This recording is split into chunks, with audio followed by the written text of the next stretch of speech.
प्यारे विद्यार्थियों, good morning. आज अपन आप सबको विदित है कि कल अपन चैप्टर 3 एक्सरसाइज 3.1 के क्वेश्चन फर्स्ट किया था। आज क्वेश्चन अपन सेकंड करते हैं।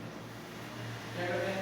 सेकंड। और मैं आशा करता हूँ कि उस क्वेश्चन की आप प्रैक्टिस भी की होगी और उस क्वेश्चन में जो भी आपकी इक्वेशन थी कैसे रखनी है और उसको कैसे सॉल्व करना है वो सब आपने प्रैक्टिस से ही हल किया होगा। अब देखो, इस जो दी हुई इक्वेशन है उसको एक अनुपात के रूप में लिखना और तुलना करना। a1/a2 और b1/b2 और c1/c2 इस फॉर्म में आपको तुलना करनी है। और इस इक्वेशन को, दी हुई इक्वेशन को a1x बोलते हैं, b1y बोलते हैं, प्लस c1, ठीक है ना, प्लस c1 इक्वल टू 0। इसको इक्वेशन नंबर फर्स्ट से तुलना करेंगे और a2x plus b2y plus c2 equal to 0 इसको इक्वेशन नंबर सेकंड से तुलना करेंगे। इससे तुलना करें सेकंड से, ठीक है ना। अब यहां से अपन पता करेंगे कि a1 का मान क्या है। a1 का मान 5 आ रहा है, b1 का मान क्या आ रहा है, b1 का मान -4 आ रहा है और c1 का मान +8 आ रहा है। और a2 का मान इक्वेशन अपन सेकंड से पता करेंगे कि a2 का मान 7 आ रहा है, b2 का मान 6 आ रहा है और c2 का मान -9 आ रहा है।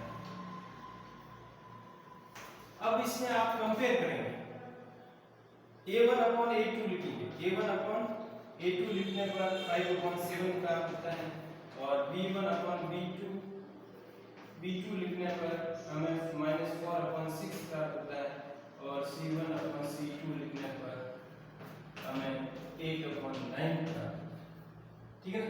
ये देखने पर पता चलता है कि a1/a2 is b1/b2 is c1/c2 not equal to प्राप्त होता है। क्या प्राप्त होता है? नॉट इक्वल टू प्राप्त होता है। तो हमें दी गई एक रैखिक समीकरण एक बिंदु पर प्रतिच्छेद करती है।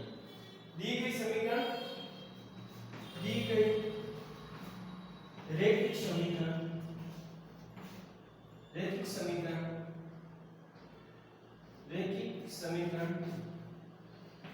एक बिंदु पर प्रतिच्छेद करती है। क्या करती है? प्रतिच्छेद करती है। ये आपको कंडीशन ध्यान रखनी है।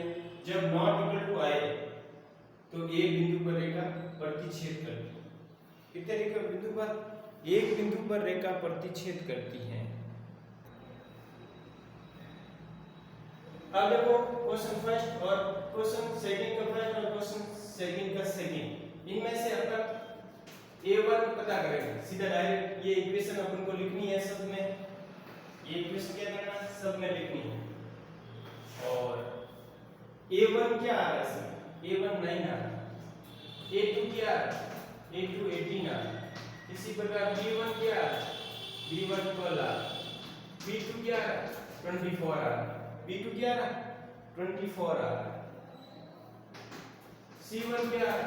12 आ रहा है। नहीं, b1 3 आ रहा है और इसमें ये 6 आ रहा है और c2 24 आ रहा है। अब अपन कंपेयर करेंगे इक्वेशन में। इसमें इक्वेशन के अंदर कंपेयर करेंगे कि a1/a2 क्या आता है। a1/a2 क्या आता है? 9/18 आता है। b1/b2 क्या आता है? 3/6 आता है और c1/c2 क्या आता है? 12/24 आता है। अब यदि इसको सॉल्व करने पर 9 × 9 2 आ रहा है, 6 × 6 2 आ रहा है, 12 × 12 22 जा। तो a1 a2 का मान 1/2 आ रहा है, b1 b2 का मान 1/2 आ रहा है और c1 c2 का मान 1/2 आता है, 1/2 आता है। तो a1/a2 is b1/b2 equal to c1/c2।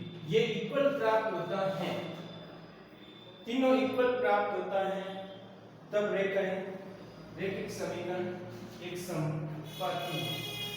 रैखिक समीकरण क्या है? एक संपत्ति रेखा है, संपत्ति है। ये कंडीशन आपको ध्यान रखनी है कि कंडीशन में आपको संपत्ति कब होगी? समीकरण युग्म क्या है? संपत्ति। रैखिक समीकरण युग्म क्या है? संपत्ति है। इसी प्रकार ये दो क्वेश्चन सेकंड के क्वेश्चन नंबर सेकंड के फर्स्ट और सेकंड कंप्लीट होता है। थैंक यू मित्रों। इसके बाद अपन क्वेश्चन और करते हैं।